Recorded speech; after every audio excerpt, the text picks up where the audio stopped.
السلام علیکم ورحمۃ اللہ وبرکاتہ۔ اعوذ باللہ من الشیطان الرجیم، بسم اللہ الرحمن الرحیم۔ آیت نمبر 25، واللہ اور اللہ تعالیٰ یدعو بلاتا ہے الی دار السلامی سلامتی کے گھر کی طرف، ویہدی اور ہدایت دیتا ہے من یشاء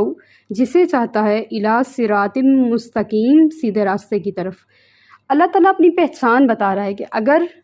ان سب چیزوں میں کھو جاؤ گے، مجھے بھول جاؤ گے، تو دنیا اور آخرت دونوں کامیابیوں سے محروم رہ جاؤ گے، لیکن اگر مجھے یاد رکھو گے تو میں تمہیں سلامتی کے گھر یعنی کہ ہمیشہ کی جنت، جس میں کوئی آزمائش نہیں ہے، کوئی فکر نہیں ہے، کوئی ٹینشن نہیں ہے، بلکہ سکون اور اطمینان ہے،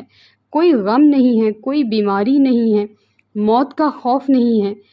نہ ہی بخشے نہ جانے کا خوف، نہ دوزخ کا، نہ کسی بھی قسم کا خوف، بلکہ صرف سلامتی ہی سلامتی ہے، اور وہاں پہ ایک دوسرے کو پکارنا بھی سلامتی ہی کے ساتھ ہوگا۔ اور اللہ تعالیٰ فرما رہے کہ وہ جسے چاہتا ہے اپنے سیدھے راستے کی طرف ہدایت کا راستہ اس کو دکھا دیتا ہے، سیدھے راستے پہ چلا دیتا ہے، لیکن یہ اس کی رضا، اس کی مرضی ہے کہ وہ جسے چاہے چلائے اور جسے چاہے وہاں سے روک دے۔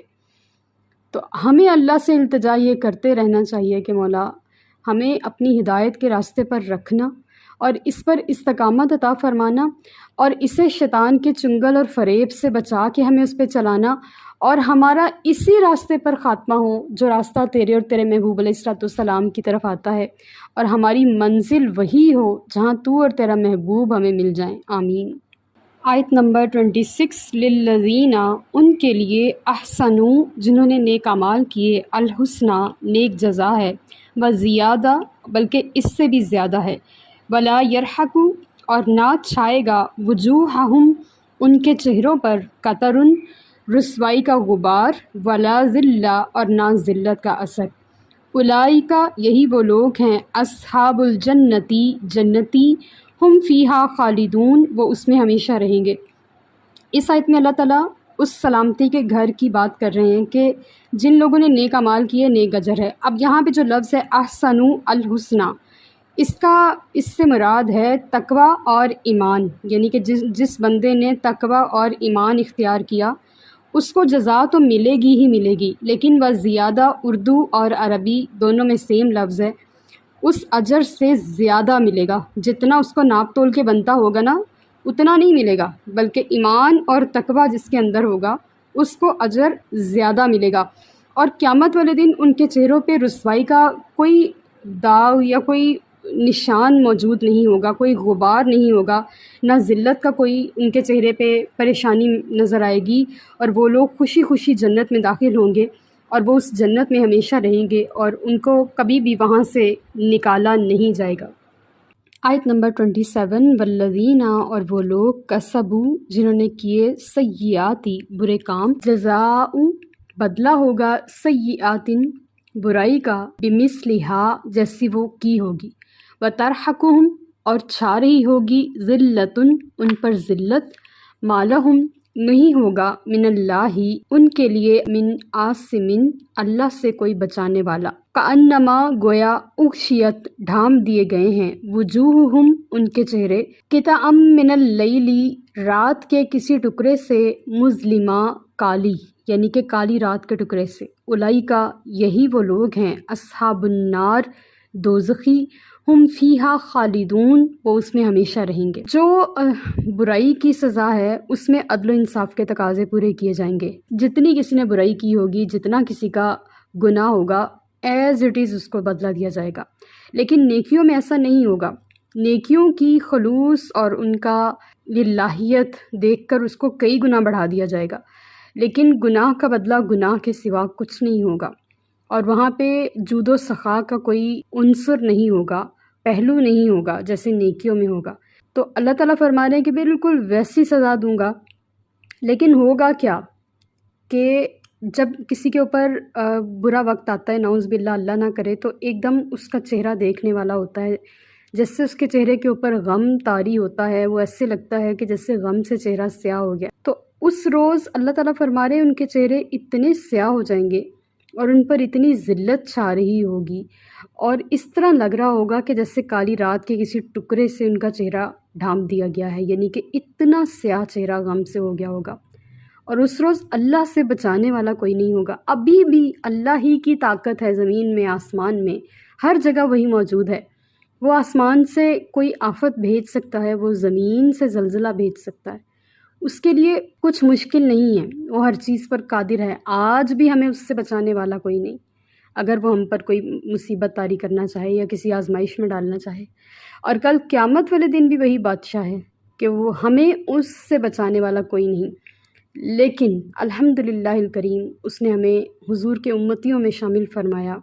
یہ اس کا ہم پر ہمیشہ احسان رہے گا کہ اس نے اپنے محبوب کا امتی بنایا، اور ہم اس احسان کے آگے کسی اور نعمت رحمت کے شکر ادا کرنے سے ہی قاصر ہیں، لیکن ہم اس احسان پر اس ذات کا اتنا شکر ادا کرتے ہیں کہ کل وہی محبوب رسول ہمارے لیے شفاعت کا باعث بنیں گے، اور ان کے امتی ہونے کے صدقے سے جو پریویلیج ہمیں ملا کہ نیک اولاد بھی، حافظ قرآن بھی، پیر و مرشد بھی، اور ایسی بیٹیاں بھی جن کی اچھی پرورش تربیت کر کے اچھی جگہ شادی کر دی گئی ہو، وہ سب مل کے کل قیامت والے دن بخشش کا باعث بنیں گے، اور یہ سب اعزاز ہمیں نبی کریم صلی اللہ علیہ وآلہ وسلم کی امتی ہونے کے صدقے میں ملے۔ لیکن وہ جو حضور کا انکار کرتے رہے، کفر کرتے رہے، کفر کی حالت میں ہی مرے، ان کے لیے اللہ نے فرمایا کہ یہ دوزخی ہیں، اس میں ہمیشہ رہیں گے۔ آیت نمبر 28، وَيَوْمَ، اور جس روز، نحشرُہم، ہم جمع کریں گے انہیں، جمیعاً، سب کو، ثم، پھر، نقول، ہم کہیں گے، للذین، ان لوگوں کو، اشرکو، جو مشرک ہیں، مکانکم، اپنی جگہ پہ ٹھہرے رہو، انتم، تم، وشرکاؤکم، اور تمہارے جھوٹے معبود، فزیلنا، پس منقطع کر دیں گے، بینہم، ان کے درمیان تعلقات، وکالا، اور کہیں گے، شرکاؤہم، ان کے شریک، ما کنتم، نہیں تھے تم، ایانا، ہماری، تعبدون، عبادت کرنے والے۔ اب جس نبی کو جھٹلا رہے ہیں، اس نبی پر اللہ نے یہ آیت نازل فرمائی تاکہ انہیں اس دنیا میں ہی کل قیامت کا منظر دکھا دیں اور ان سے سبق حاصل کر لیں کہ اے مشرکو، قیامت والے دن کا کیا عالم ہوگا کہ اللہ تعالیٰ میدان حشر میں ان کے شریکوں کو اور مشرکوں کو دونوں کو بلائے گا، اور دونوں کے درمیان یہ جو دنیا میں ربط بنائے بیٹھے ہیں نا کہ فلاں ماتا کے ساتھ یہ مسئلہ ہو رہا ہے، اور فلاں بندہ جو ہے یا فلاں ان کا جو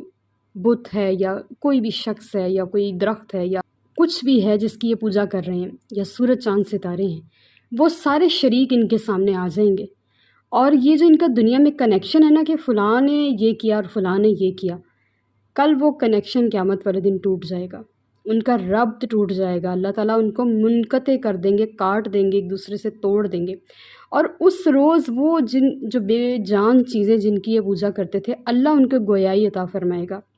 اور وہ بے جان چیزیں کہیں گی کہ یہ جانور، یعنی کہ یہ انسان، یہ مشرک ہماری پوجا نہیں کرتے تھے، یعنی کہ وہ خود کو ان سے بیزار کر دیں گے۔ اس وقت وہ بے جان اشیاء اپنے رب کو پہچانتی ہیں، اس سے ڈرتی ہیں، تو وہ اتنی بڑی بات کا کیسے وہ حساب لگا سکتی ہیں کہ ہم کسی کے خدا ہو سکتے ہیں جبکہ وہ خود اپنے رب کو پہچانتی ہیں۔ وہ بے جان اشیاء ان کی اس روز گواہی دیں گی کہ یہ ہماری پوجا نہیں کرتے تھے، اور ان کے درمیان وہ جو صدیوں پرانا تعلق ہوگا وہ ٹوٹ جائے گا۔ اللہ تعالیٰ اس منظر کی بہترین تصویر کشی کر کے ہمیں قرآن پاک میں بتا رہے ہیں، اور حضور کو بتا رہے ہیں کہ آپ اپنے علاقے کے مشرکوں اور کافروں کو یہ منظر بیان فرمائیے تاکہ آج ہی وہ توبہ کر کے آپ کا دامن رحمت تھام لے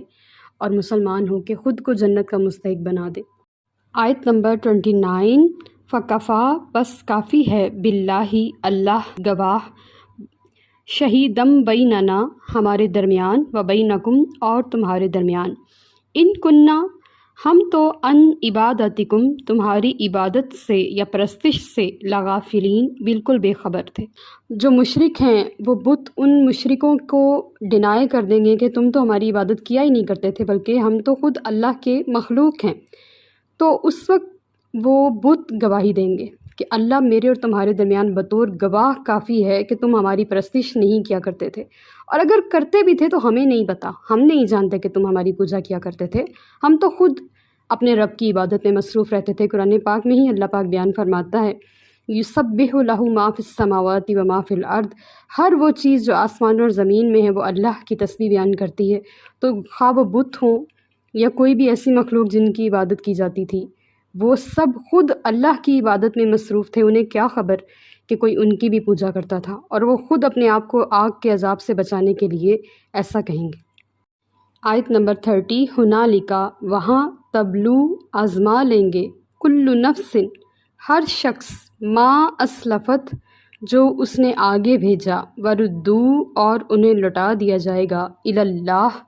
اللہ کی طرف، مولاہم الحق کی، جو ان کا حقیقی مالک ہے، وضل، اور گم ہو جائے گا، عنہم، ان سے، ما کانوا یفترون، جو وہ افطرا باندھا کرتے تھے، جو الزام لگایا کرتے تھے، جھوٹا بہتان باندھا کرتے تھے۔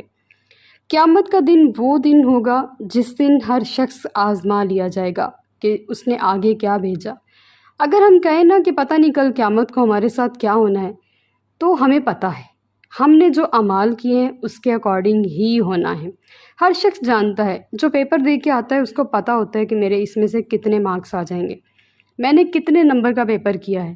جو دنیا میں اپنے اعمال کو ضائع کر رہا ہے یا یوٹیلائز کر رہا ہے، اچھی جگہ پہ استعمال کر رہا ہے، وہ بھی جانتا ہے کہ وہ کتنے پانی میں ہے اور اس نے کتنے نمبر کا پیپر حل کر لیا، اور پھر ابھی اس کے پاس مہلت ہے، ابھی وہ تندرست ہے، وہ صحت مند ہے، ابھی اس کی زندگی کی سانسیں، دھڑکنیں سب چل رہی ہیں، تو اس کے پاس موقع ہے، وہ اس کو اور بھی بہتر کر سکتا ہے، اور اس کو مزید خوبصورت بنانے کے لیے وہ محنت کر سکتا ہے۔ اللہ تعالیٰ فرما رہے ہیں کہ ہر شخص آزما لیا جائے گا کل قیامت والے دن ان اعمال کی سبب جو اس نے آگے بھیجے ہوں گے، دائیں اور بائیں، یا پھر ترازو میں تولے ہوئے، پلڑے میں ڈالے ہوئے، سب کو نظر آ جائیں گے انہوں نے کیا کیا، اور اللہ کی طرف معاملے سارے لوٹا دیے جائیں گے۔ اب جو حقیقی ہمارا جج ہوگا وہ اس روز اللہ ہوگا، وکالت نہیں چلنی کسی کی سوائے نبی کریم صلی اللہ علیہ وآلہ وسلم کی، یا جسے اللہ چاہے بطور وکیل پیش کرے، بطور شفیع پیش کرے، بطور گواہ پیش کرے، یا اپنی نظر رحمت سے ہی بہت سارے لوگوں کو اللہ پاک ایسے بخش دے گا کہ اپنی جو رحمت بھری چادر ہوگی وہ ان پہ ڈالے گا اور ان سے گناہوں کے اقرار کروائے گا۔ یہ حدیث مبارکہ ہے۔ اور پھر وہ گناہ کا جب اعتراف کر لے گا تو اللہ تعالیٰ پوچھے گا اب تمہیں مجھ سے بچانے والا کون ہے؟